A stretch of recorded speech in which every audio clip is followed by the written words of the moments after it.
അപ്പോൾ ഇത്തവണത്തെ യാത്ര നമ്മൾ പാരീസിലേക്കാണ്. പാരീസിലേക്കുള്ള യാത്ര എന്ന് പറയുന്നത് യാദൃശ്യമായിട്ടാണ് പാരീസിലേക്കുള്ള യാത്ര പ്ലാൻ ചെയ്തത്. ഞാൻ സ്പെയിനിലേക്ക് പോകാനായിട്ട്, അതായത് ടൊമാറ്റോ ഫെസ്റ്റും ബുൾ ഫൈറ്റൊക്കെ കണ്ടിട്ട് സ്പെയിനിലേക്ക് പോകാനായിട്ടാണ് വന്നത്. അപ്പോൾ ഷെങ്കൻ വിസ എനിക്ക് എടുത്തത് പാരീസ് ആയിരുന്നു. അപ്പോൾ അവിടെ ചെന്നപ്പോൾ ദുബായ് ടു ഖത്തർ എയർവേസിൻ്റെ ഇതിലാണ് പോകേണ്ടത്.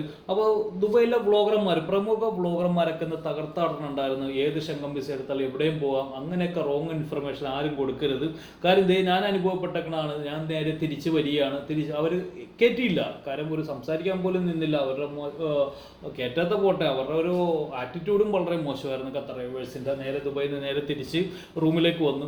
നേരെ ഉച്ചയായപ്പോൾ തന്നെ നമുക്കൊരു എമിറേറ്റ്സിൻ്റെ ഫ്ലൈറ്റ് ഞാൻ നോക്കി നേരെ പാരീസിൽ പോകാം.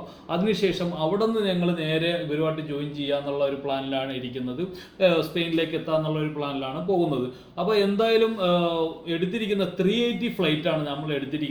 A380യുടെ ഡബിൾ ഡെക്കറിൻ്റെ ഫ്ലൈറ്റാണ് എടുത്തിരിക്കുന്നത്.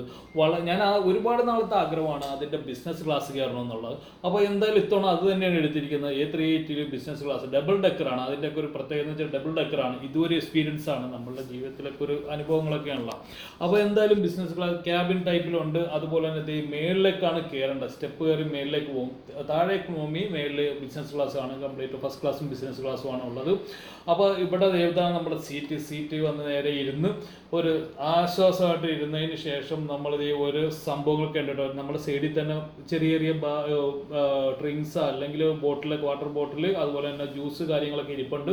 അപ്പോൾ അതിൻ്റെ താഴെ ചെപ്പലുണ്ട്, മിഠായി കാര്യങ്ങളൊക്കെ ഉണ്ട്.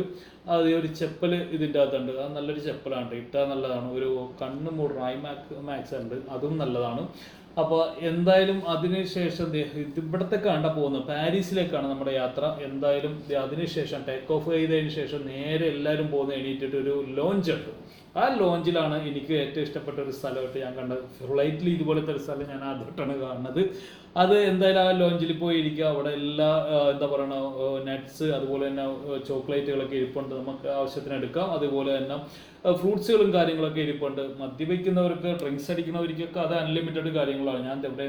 ഞാൻ അടിക്കാത്തത് കൊണ്ടിട്ട് ഞാനിങ്ങനെ ഓരോ കാര്യങ്ങളൊക്കെ ഇതാക്കി നടക്കുകയായിരുന്നു. എന്തായാലും ഒരു ഫോട്ടോ ഒക്കെ എടുത്ത് അവർ നല്ല സ്മൈലിൽ നമുക്ക് തന്ന്, ഈ ചിരി തന്നെ മതി നമുക്കൊരു സന്തോഷം കിട്ടാനും. ഒരു ഫോട്ടോ ഒക്കെ എടുത്ത് നമുക്ക് നമ്മളുടെ ഒരു മെമ്മറി സൂക്ഷിക്കാനായിട്ടുള്ള ഒരു സംഭവമൊക്കെ എടുത്ത് തന്നു. അവിടെ നിന്ന് നേരെ കുറച്ച് ഫ്രൂട്ട്സും കാര്യങ്ങളൊക്കെ എടുത്തായിരുന്നു. അതിനുശേഷം ഫുഡുകളൊക്കെ വന്നിട്ടോ. ഫുഡുകളൊക്കെ നമുക്ക് ഏതാണ് ഓർഡർ ചെയ്യുന്നത് അതൊക്കെ എല്ലാം വരുന്നതാണ്. അത് ഞാൻ വീഡിയോ കാണിച്ചില്ലായിരുന്നു കേട്ടോ. അപ്പോൾ എന്തായാലും നേരെ പാരീസ് എത്തിയിരിക്കുകയാണ്. പാരീസിൽ നേരെ ഞാൻ 2 മണിക്കൂർ കൊണ്ടാണ് റൂം ബുക്ക് ചെയ്തിരിക്കുന്നത്. ജോജോനെ വിളിച്ച്, നമ്മൾ തൃശ്ശൂരുള്ള ജോജോനെ വിളിച്ചിട്ട് ജോജോ അറേഞ്ച്മെൻറ്റ് ചെയ്തിരിക്കുന്ന ഒരു ടാക്സി ഇവിടെ വന്നിട്ടുണ്ടായിരുന്നു. അവിടെ നിന്ന് നേരെ ടാക്സി കയറി നേരെ ഈഫൽ ടവറിൻ്റെ അടുത്തുള്ള ഒരു സ്ഥലമാണ് ഞാൻ എടുത്തിരിക്കുന്നത്. 1 ദിവസം 2 ദിവസം ഇവിടെ നിന്നിട്ട് നേരെ പോർച്ചുഗലിൽ ലിസ്ബണിലേക്ക് പോകാനായിട്ടാണ്. അപ്പോൾ അതിൻ്റെ വിശേഷങ്ങളുമായിട്ട് അടുത്ത വീഡിയോയിൽ കാണാം. ഓക്കെ.